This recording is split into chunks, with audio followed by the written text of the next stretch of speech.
Muy buenas a todos, bienvenidos a la partida número 23 del match de 1909 entre José Raúl Capablanca, que lleva las piezas negras, y Frank Marshall. Y el tema es que, bueno, las partidas anteriores que trajimos fueron la 11, 12 y 13 y saltamos a la 23 ya que hubo 9 tablas consecutivas. Hay que recordar que este match, de alguna manera, entre comillas, y como comentamos en vídeos o en algún vídeo anterior, pues era el campeonato de Estados Unidos y el resultado era 7 puntos a 1 favorable para Capablanca, por lo tanto una nueva victoria le proclamaría campeón al menos de este match. Hay cierta polémica respecto a estas 9 tablas y también de algún tema más que comentaremos al finalizar la partida. De momento en el tablero una partida muy buena. Ahora vamos a ver lo que dice Capablanca, ya que hay comentarios de él mismo sobre esta partida. Y D4, D5, C4, E6, gambito de dama declinado y tras estas jugadas caballo C3 y C5, defensa tarras, a lo que Capablanca, bueno, pues ya empieza a comentar. Antes de que esta partida se jugase, Rubinstein y Mieses jugaron varias que algunos amigos me mostraron deseosos de conocer mi opinión respecto a las mismas. Me gustó la novena jugada de Mieses, caballo E4, que ahora viene, y decidí jugarla contra Marshall con la esperanza de que él no hubiera visto esas partidas. Así fue y pude ser capaz de poner punto final al match con una de las partidas más exactas que he jugado. C por D5, E por D5, caballo F3, caballo C6 y tras estos movimientos G3 buscando el fianchetto y alfil E6, alfil G2, alfil E7, jugadas de desarrollo, enroque en corto y tras caballo F6 es donde se juega alfil G5 por parte de Marshall, a lo que Capablanca comenta tras este movimiento lo siguiente: esto no es bueno, D por C5 era la continuación correcta. Efectivamente, Stockfish, bueno, coincide con Capablanca o da la razón a Capablanca, ya que más preciso era capturar en C5, se juega alfil G5 y es cuando viene caballo E4 con lo que hemos comentado anteriormente en la jugada número 9. A este movimiento una muy buena respuesta que libera el juego negro a esta jugada, pues de alguna manera no siendo tampoco mala, pero siendo algo dudosa. Hay bastante tensión sobre este punto. Si recordáis también el gambito de dama declinado con la variante Lasker que hemos traído alguna partida anterior de este match, pues bueno, tiene cierta similitud. Alfil por E7, dama por E7 y caballo E5. Aquí comenta Capablanca que en esta posición, que por supuesto si D por C5, caballo por C3, con un excelente juego en la posición, ¿no? Podría continuar la línea con B por C3 y dama por C5, pues bueno, pues siendo quizás algo más favorable para las piezas negras. Tienen un peón aislado con 3 islas, pero bueno, quizás estas de las blancas son más débiles, ¿no? Estos peones sueltos que tienen la posición. Esto no se jugaba, ya que aquí Marshall juega caballo E5, entregando temporalmente este peón que Capablanca accede a capturar. Caballo por E4 y tras D por E4, ahora la partida continúa con E3, a lo que Capablanca dice: naturalmente si alfil por E4, ya que en esta posición las negras están entre comillas dando un peón, alfil H3 sería una respuesta pues muy dura para las piezas blancas. Esto no sucede y el tema es que, bueno, pues aparte de ganar la calidad, como vemos, hay descubiertas sobre piezas que no están defendidas en la posición. Y siguiendo la línea y jugando lo mejor para ambos jugadores y siendo E3, caballo C6 es una posibilidad, caballo B5 otra, dama 4 clavando al caballo y atacándolo, y tras estas jugadas, bueno, pues se puede cambiar algo de material ganando la calidad, y aquí las negras tranquilamente enrocarse en corto. Si se captura en B5 se pierde otra pieza y bueno, pues hay un peón atacado en B7 que también como respuesta podría tener por parte de las negras en B2 y se mantiene ventaja para las negras ya que cuentan con esa calidad de más. Esto no sucede ya que no se captura este peón envenenado y se responde por parte de Frank Marshall E3, caballo F3 siendo el mejor movimiento, se está dando un jaque y caballo por F3 y ahora vemos la idea de Marshall, alfil por F3. Comenta Capablanca lo siguiente: mejor hubiese sido alfil por F3 y tras E por F3 dama A4 y tras este jaque él hubiese reaccionado de esta manera, rey F8, evitando bueno, pues un cambio masivo quizás de piezas y así mantener una partida más viva y como él dice, en caso de jugar alfil d7, que habría simplificado la partida perdiendo toda posibilidad de victoria. Bueno, pues se simplificaba pues más la partida si alfil d7. Esto no ocurre caballo por f3 sí, peón por y dama por f3 tocando dos veces el punto de b7. Capablanca no lo defiende y directamente enroca en corto, a lo que continúa la partida con torre fc1. Aquí comenta que las negras tienen mejor juego debido a que las blancas no pueden jugar dama por b7, tras los cambios de damas, alfil por b7 y torre b8. El alfil tiene que retirarse, torre por b2, a lo que comenta manteniendo pues todas las líneas y conservando un peón pasado que debería bastar para ganar. Y aquí Kasparov añade, ya que hay varios jugadores que comentan sobre esta partida, siendo muy importante, dice, yo creo que desde el punto de vista práctico el mejor modo de salvar la partida en esta posición es torre fc1 y las negras c4. Hay otra posibilidad, también otra línea que es torre d8 y si torre por c5, torre d2 doblando torres y pasando a estar muy activas las piezas negras quizás con ligera ventaja, pero la idea o la línea de Kasparov seguía con c4 defendiendo al menos una vez el peón y tras esas jugadas jugarse alfil f1 con más ataque, torre c8 con más defensa y torre c3, bueno, pues bloqueando de momento el peón del avance, el peón pasado que tienen las negras en la posición, ¿no? Esto no ocurre ya que tras el enroque en corto la partida continúa directamente con torre f c1 y torre b8. Podrían las negras empujar directamente el peón a b5, pero el tema es que bueno, pues se puede cambiar dama por dos torres y aunque el rey blanco tiene pues cierta debilidad con los peones, con las casillas blancas, cuenta todavía con el alfil blanco, por lo tanto hay igualdad en esta posición. Para evitar estos temas, quizás Capablanca primero retira la torre, luego va a venir b5, aunque de momento dama e4 por parte de Fran Marsal, a lo que se comenta con este movimiento Capablanca dama c7, evitando el cambio de alfiles, todo lo que pueda, todo lo que se pueda, ya que el mío está mejor ubicado. Es decir, Capablanca hace este movimiento dama c7 evitando el cambio de alfiles. Si en esta posición o la idea de las piezas blancas era jugar alfil h3, el alfil no puede capturar en h3 debido a que caería la dama d7, por lo tanto Capablanca se anticipa y juega dama c7.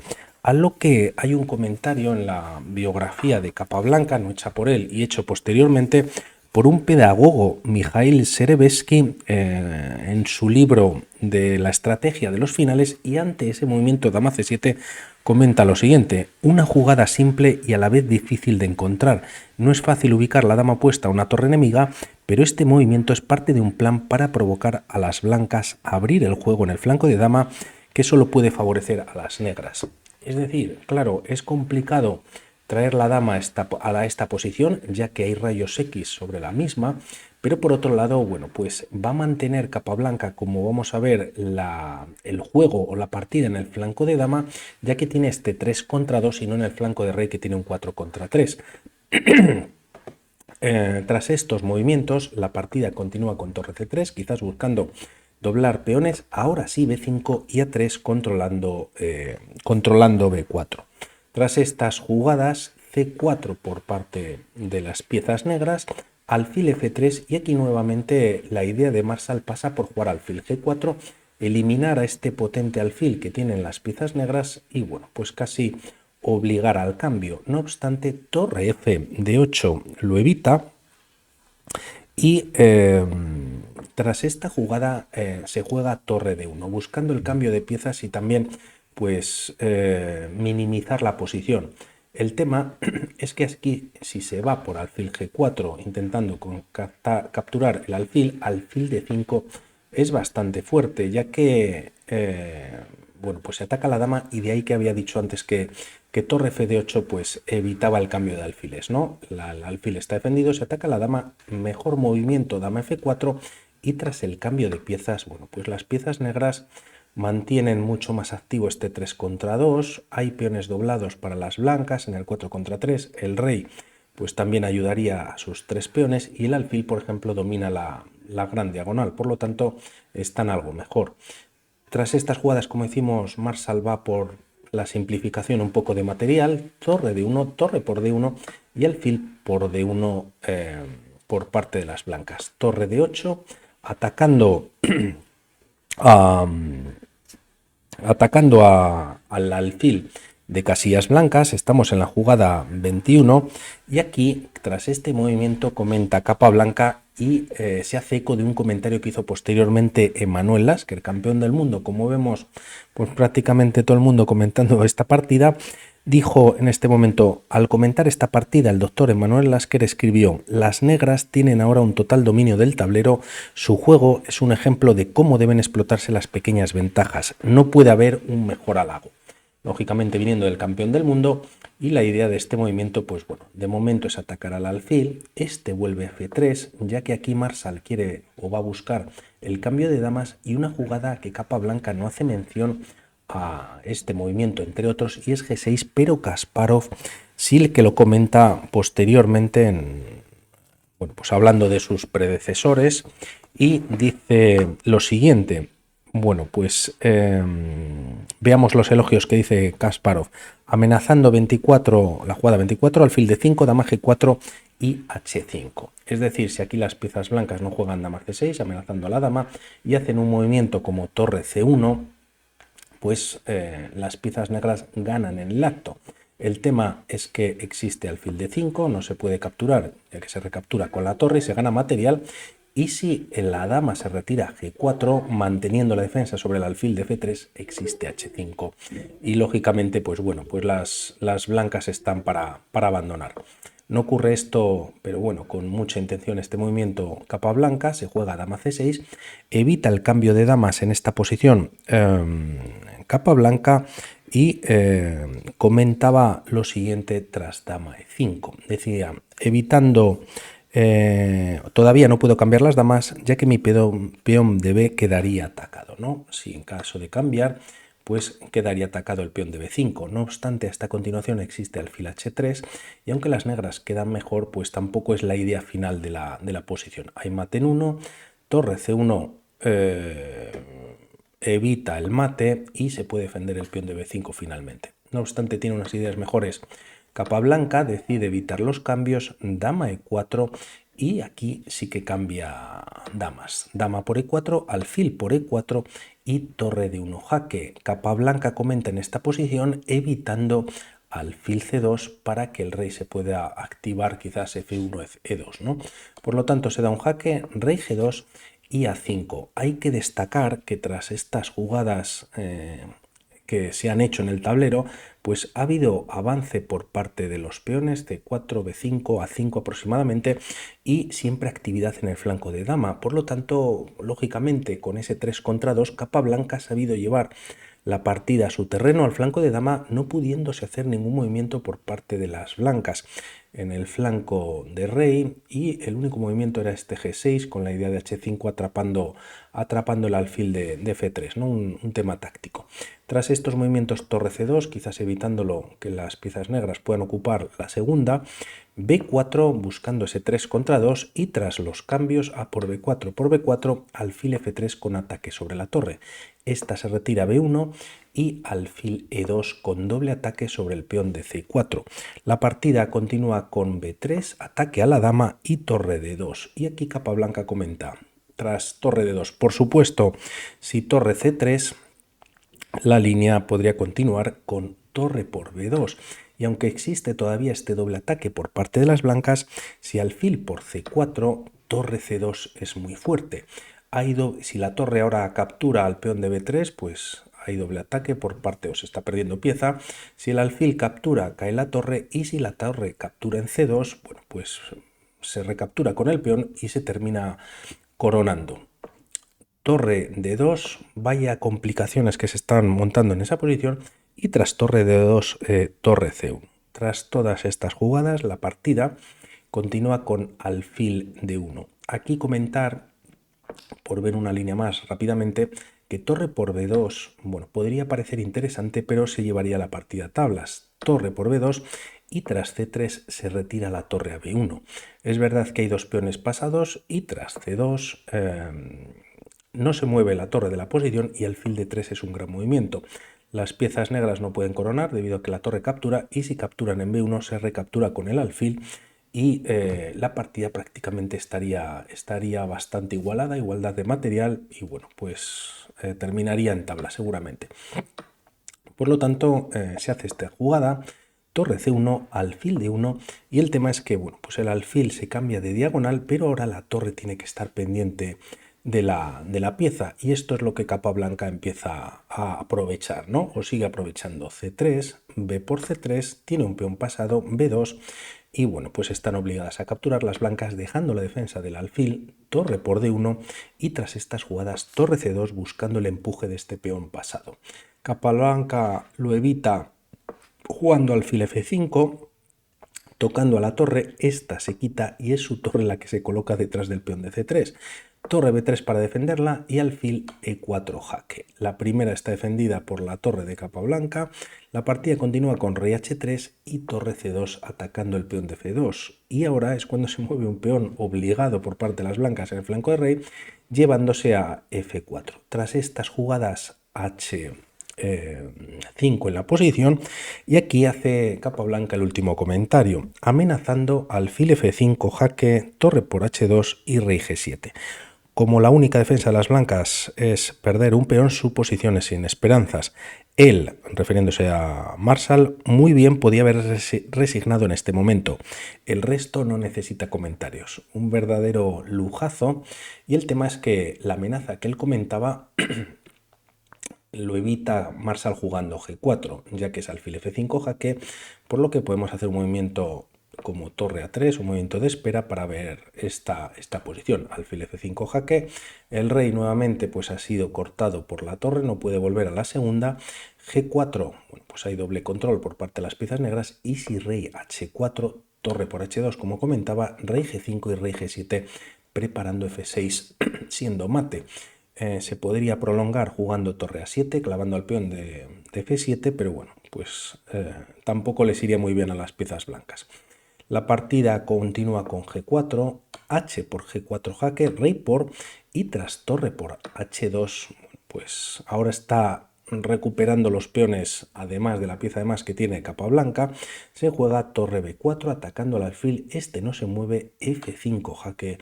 La verdad que es tremendo cómo juega rey G3 y torre E2 capturando en E3. El tema es que hay una barrera con el alfil y la torre, en el cual el rey no puede defender más ese peón de E3, y tras torre C4 la partida continúa con un jaque, rey H4 y rey G7. Bueno, pues mejorando la posición de su rey y preparando una red de mate. De momento torre C7 jaque, rey F6. La torre no puede venir a C6 a dar un nuevo jaque, se retira de 7 con ideas de continuar con dichos jaques, alfil G2, y el tema es que hay mate en una jugada si la torre llega hasta H3.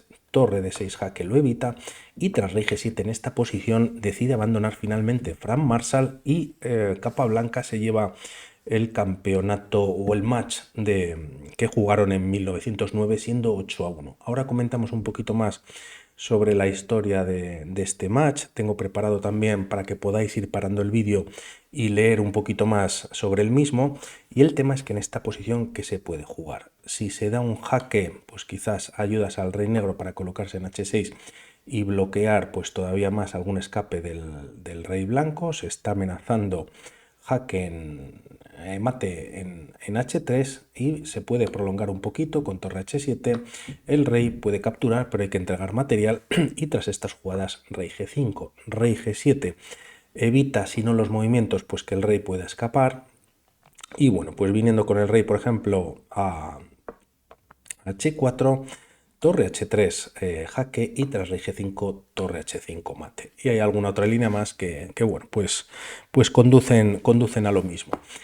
Comentar varias cosas sobre este match que habíamos dejado para el final, si recordáis en la primera partida que trajimos, y el tema es que, bueno, pues de alguna manera habíamos comentado que este match era una especie, entre comillas, campeonato de Estados Unidos, ya que tras la muerte de Pillsbury, que era el campeón de Estados Unidos en aquella época, pues alguien tenía que sustituirlo. Se había montado este match ante un desconocido Capablanca. Fran Marshall venía de un viaje por Europa exitoso, ganando pues varios torneos, y aceptó casi sin rechistar este match.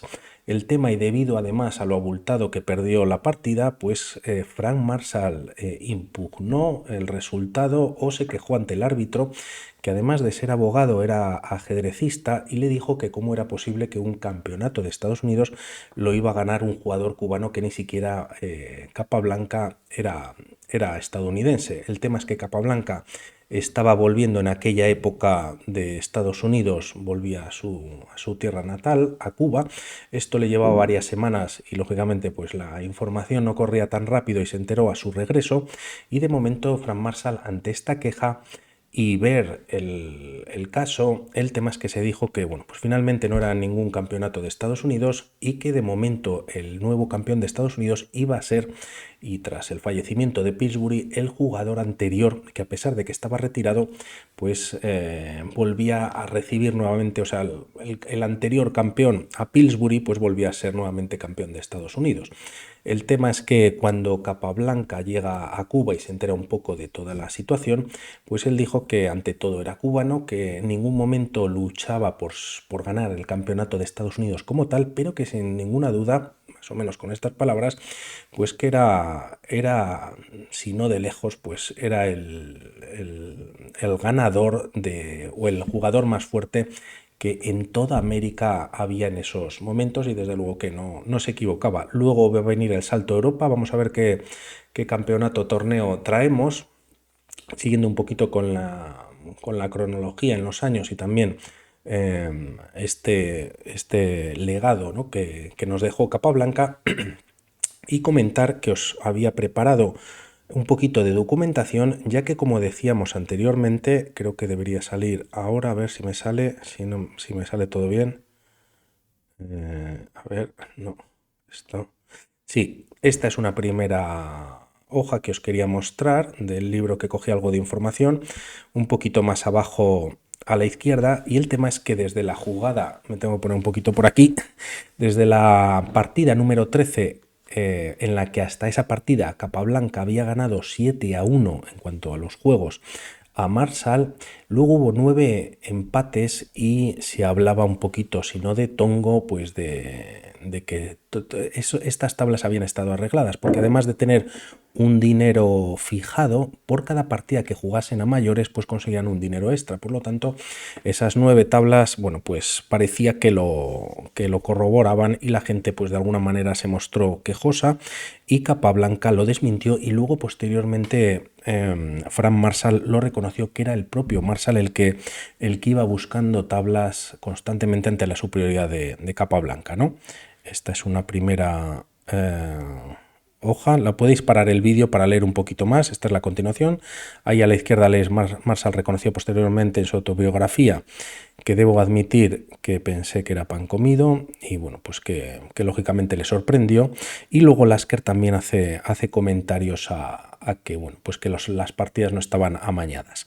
Y por otro lado, os dejo que voy a ir pasando cada 3 segundos quizás, para que podáis ver de dónde he cogido estas partidas donde se hacen los comentarios de Capablanca, y al final de estas, son 10 o 12 hojas, pues tenéis un poquito un resumen que hace Capablanca. Vamos a ver la siguiente. También esa viñeta, que como la partida, el match se prolongó, sobre todo con esas 9 tablas, creían que nunca iba a acabar. Esto es una de las partidas que él comenta, y 2 o 3 que las hemos ido comentando en el... Vamos a cerrar aquí, 59. Está para que lo podáis leer. Me imagino que en un móvil pues no se podrá leer bien, pero en un portátil he hecho una prueba y espero que se pueda leer. Y esta es otra.